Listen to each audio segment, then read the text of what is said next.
What is up, everybody? My name is Ryan, and I want to say welcome to our Reflections podcast. I'm here as I always am, in Mike's Beats Laboratory, here with my buddy Mike. And Mike, I wanted to tell you a story. I was in worship not too long ago, and a dear friend of mine was there in worship.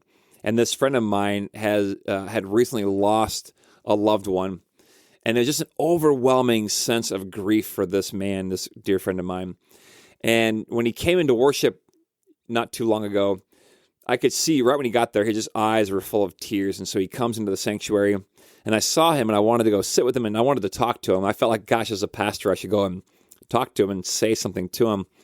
And so I did. I walked over, and, as awkward as it is, I just wanted to make some small talk and just sort of engage with him as he's got his eyes full of tears. And so I sat down, and I was like, hey, man, I never want to be like, hey, how's it going? Because it's not going well, clearly. But I was like, hey, buddy, and I guess it's good to see you. And I go, how was your weekend? You do anything interesting? And he began to tell me, but he literally was choking up as he was telling me. He's like, and then he just stopped. He's like, Ryan, I can't talk. I don't know how to talk right now. And I was struck by the fact, hey, Braley, just shut up and just sit with him. And so it was one of those moments where I was at least smart enough to know, don't say anything else. Just sit there. And all the while, actually, Mike was there. Mike was in the band, and they were rehearsing for the next gathering. And there was music going, and it was me and this guy and maybe a couple others sprinkled into the sanctuary. And so I did. I go, hey, listen, you don't have to talk at all. Why don't I just sit here for a minute and we can enjoy the music? And he just sat there. So I put my arm around him, and we just sat there.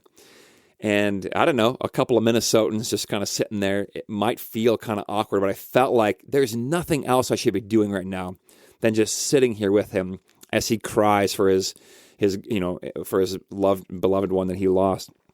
And I was reminded, many times in our faith and life, the best thing we can do to minister to other people is just to be with them and to sit with them. There's this great tradition in the Jewish tradition, in Judaism, that's called sitting Shiva. And Shiva comes from the Hebrew word that means 7. And so sitting Shiva was this period of mourning in Judaism for the first 7 days after a loved one was buried. And it was an invitation to all what they called the first degree relatives. So immediate relatives would come over to the house of the person who lost a loved one, and they would sit with them, literally sit with them for 7 days. And they still do it to this day. And so for 7 days, the mourners just sit with them, and they sit low to the ground, oftentimes in these special, low-cut chairs, in order to be closer to their loved one who's now buried in the ground. And it was a requirement for parents and siblings and spouses and the kids of the person who has died. And which also reminds me, there are these rings of grief. You have the person who has died, and then the inner ring right outside of them, it would be a spouse or a parent or a sibling. And then one ring out might be a neighbor or even a church family member or friend. And then one ring out might be a friend of a friend. And so when someone's died, if it's a friend of a relative of mine, I'm not going to call that person directly. Probably they don't know me. But what I do is I minister to the ring just inside of where I am. And so if, for example, my cousin has a neighbor who lost a daughter, I'll minister to my cousin. And so anyway, it's always good to think about the rings of grief and just to minister to one ring inside of where you are. But anyway, during Shiva, these mourners would sit low to the ground and they would just simply offer comfort in all kinds of ways. They'd share meals, and they would just be there to focus, on their loved ones, their family, as they grieve the loss of that loved one. And in that time, they're not trying to fix each other.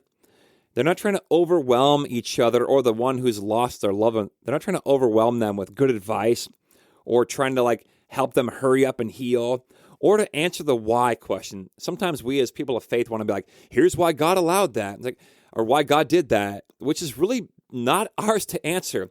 Nobody really knows why, first of all. And secondly, man, that's one of those moments, it's a sacred, divine thing. It's probably not up to us to comment on that, because how the heck would we know anyway?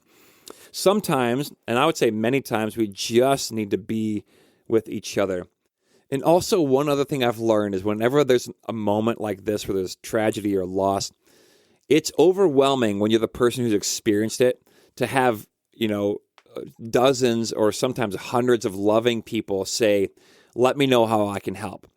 Because for them, they're so overwhelmed with grief, they don't know what they need or want or who to call or when to call. So I think what I try to recommend is if you know someone who has gone through some kind of loss or grief or trauma or tragedy, just show up and do something for them.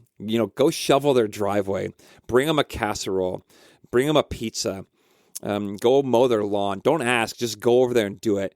And I would say err on that side of things. Pastor Paul, my predecessor, used to tell me, sheep who are stuck in the bushes, they don't know what they need or want. They're in chaos. They're stuck in the bushes. Just go help them.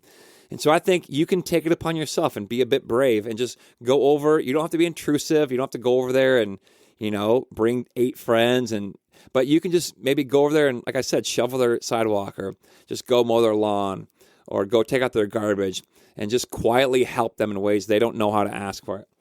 So, but also just be there for them and sit with them and grieve with them. So in this time, may you know that your presence with people is valuable and worthwhile and just as lovely as anything else, and that God can minister to them just through you being there, as He's done for so many years with His people. So, all right, bless you guys. Love you. Peace. Hey, if you enjoy this show, I'd love to have you share it with some friends. And don't forget, you are always welcome to join us in person at Central in Elk River at 8:30, which is our liturgical gathering, or at 10 o'clock, our modern gathering. Or you can check us out online at clcelkriver.org. Peace.